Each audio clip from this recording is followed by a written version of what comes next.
ये क्लास 8 का NCERT geography chapter 2 भूमि मृदा जल प्राकृतिक वनस्पति और वन्यजीव संसाधन चैप्टर है। उसका टॉपिक हम लोग पढ़ रहे हैं प्राकृतिक वनस्पति और वन्यजीव संसाधन संरक्षण के बारे में पढ़ेंगे। तो इस वीडियो में पूरा यही पढ़ेंगे। आज ये चैप्टर भी खत्म हो जाएगा। कृपया वीडियो को या चैनल को सब्सक्राइब कर लेंगे, कहना हम अक्सर भूल जाते हैं इसलिए लिख के रखा है। वीडियो को लाइक करेंगे, डिसलाइक भी कर सकते हैं, डिसलाइक करने का कारण संभव हो तो लिख देंगे। सभी के लिए लाभकारी है जो जनरल कंपटीशन समान प्रतियोगी परीक्षाओं की तैयारी कर रहे हो या एकेडमिक पढ़ाई 8वीं क्लास के छात्रों, पूरे डिटेल में टू द पॉइंट एनसीईआरटी ही बताया गया है, दूसरा कुछ भी नहीं है इसमें। सबसे ज़्यादा अगर इंपॉर्टेंट पूरी पढ़ाई में आपकी तैयारी में कुछ भी होता है, चाहे आप क्लास 8 के छात्र छात्रा हों या समान प्रतियोगी परीक्षाओं के, तो एनसीईआरटी सबसे महत्वपूर्ण माना जाता है। तो शुरू करते हैं। प्राकृतिक वनस्पति और वन्यजीव संरक्षण, natural vegetation and wild life conservation. कैसे? तो सबसे पहले एक बात समझना है कि फॉरेस्ट जो है हमारे लिए, वन जो है, नेचुरल वेजिटेशन जो है, वन मतलब नेचुरल वेजिटेशन जो है हमारे लिए एक वेल्थ है, एक संपदा है।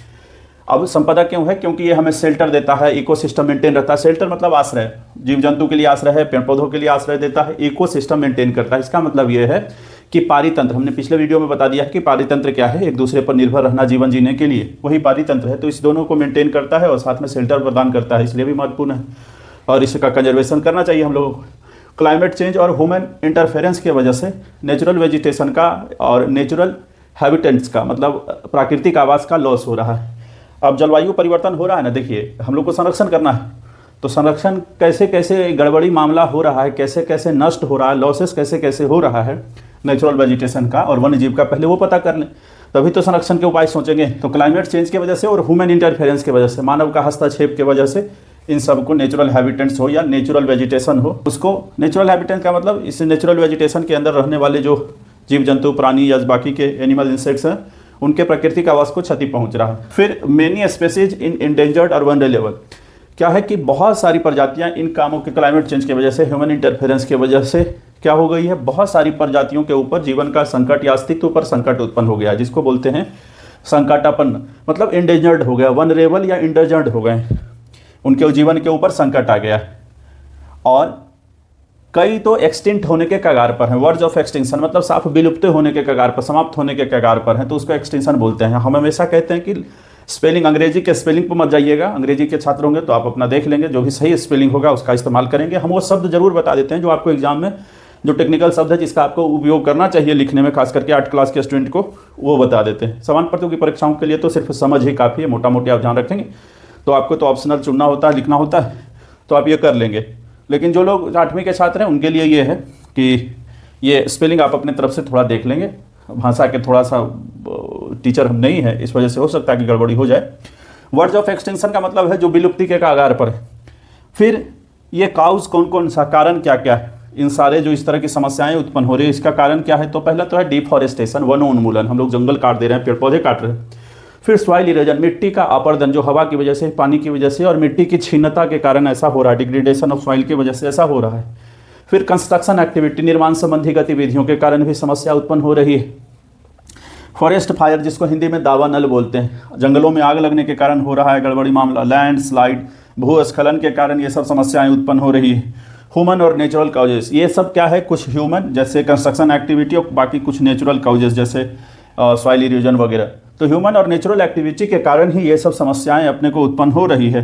इसके अलावा पोएचिंग, पोएचिंग बोलते हैं अनाधिकृत शिकार को, या जो हम लोग शिकार कर रहे हैं ना अवैध तरीके से, उसी को बोलते हैं पोचिंग। पोचिंग क्यों कर रहे हैं? स्किन के लिए, जैसे खाल के लिए कर रहे हैं, चमड़ा के लिए। स्किन का मतलब चमड़ा, खाद मतलब खाल, हाइड मतलब बोलते हैं HID, एक स्पेलिंग है जिसका मतलब होता है खाल। खाल के लिए कर रहे हैं, चमड़े के लिए कर रहे हैं। नेल, नाखून के लिए कर रहे हैं, जीव जंतुओं का शिकार, अवैध शिकार। फिर हॉर्न मतलब सिंग के लिए कर रहे हैं, सिंग जो होता है निकला हुआ, उसके लिए कर रहे हैं। फीदर यानी पंखों के लिए भी हम लोग जीव जंतुओं का शिकार कर रहे हैं, अवैध शिकार कर रहे हैं। तो इन सब वजह से ये खतरा, इंडेंजर्ड पर खतरा उत्पन्न हो रहा है प्राकृतिक वनस्पति और प्राकृतिक जीव जंतुओं के लिए।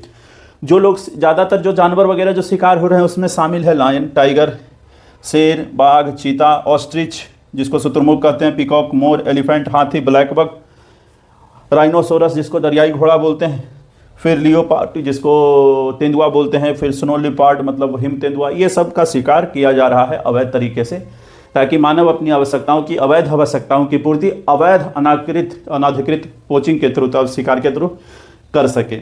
अब एक चीज़ और है, फॉरेस्ट फायर जो अभी हम लोग दावानल पढ़ रहे थे, उसका लगने का कई कारण हो सकता है, जैसे आर्किंग की वजह से हो सकता है। जो बिजली चमकना है ना, आर्किंग का स्पेलिंग देख लीजिएगा, सही है कि गलत?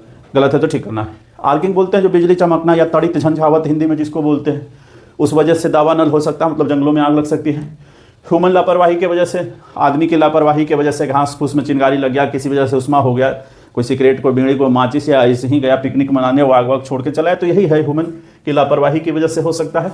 और तीसरा है ह्यूमन कोई किसी पर्पसफुली ही आग लगा दे, किसी उद्देश्य से, गलत उद्देश्य था उसका पूरा करने के लिए ही सीधा उस जंगलों में आग लगा देता है, तो इस वजह से समस्याएं अब उत्पन्न हो रही है। तो हम लोग अब पढ़ेंगे कि इसका समाधान क्या है, समस्या किसके साथ है, क्या है, ये सारी चीज़ें देख लिए, समस्या कैसे उत्पन्न हो रही है।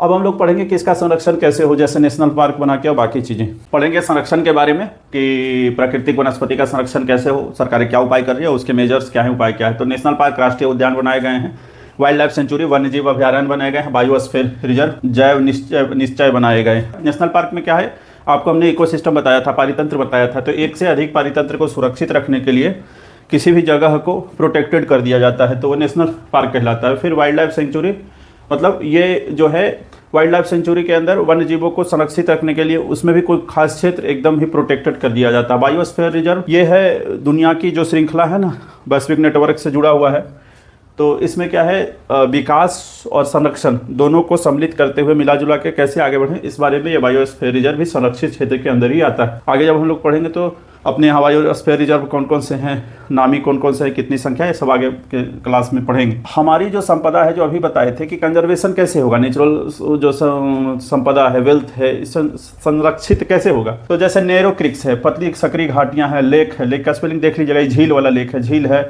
वेटलैंड्स है, आर्द्रभूमि जिसको बोलते हैं, वेटलैंड कंजर्वेशन, और डिप्लीशन जो है ना, हम लोगों के पास जो संकटापन्न जो संसाधन है उसकी सुरक्षा के लिए, कौन सा संकट, प्राकृतिक वनस्पति और वन्यजीव जो संकट में है उसकी सुरक्षा के लिए नैरो लेक की, नैरो क्रीक माने जो सकरी घाटियाँ हैं उसके संरक्षण का काम किया जा रहा है, लेक कई झीलों के संरक्षण का काम किया जा रहा है, वेटलैंड्स कंजर्वेशन, आर्द्र भूमियों का संरक्षण किया जा रहा है। ये इसलिए ताकि जो संकटापन्न वनरेबल रिसोर्सेस है उसके डिप्लीशन यानी नष्ट होने से रोका जा सके। दूसरा काम क्या किया जा रहा है रोकने के लिए, एक तो बायोस्फीयर रिजर्व बनाया गया, फिर वेटलैंड्स और बाकी चीज़ों को कंजर्व किया गया, रिजर्व किया गया। फिर तीसरा काम क्या किया जा रहा है, if the relative number of species is not disturb, ecological balance maintain. इसका मतलब है प्रकृति में जंतुओं का, पेड़ पौधों की जो सापेक्ष संख्या है, रिलेटिव जो संख्या है जितनी होनी चाहिए, अगर उसको डिस्टर्ब नहीं किया गया, गड़बड़ नहीं किया गया, तो इकोलॉजी यानी कि पारितंत्र मेंटेन रहता है। अगर उसको डिस्टर्ब किया गया तो मेंटेन नहीं रहता। ये डिस्टर्ब होता कैसे है, तो उसमें दो कारण है, ह्यूमन एक्टिविटी के कारण होता है और नेचुरल कारण भी है।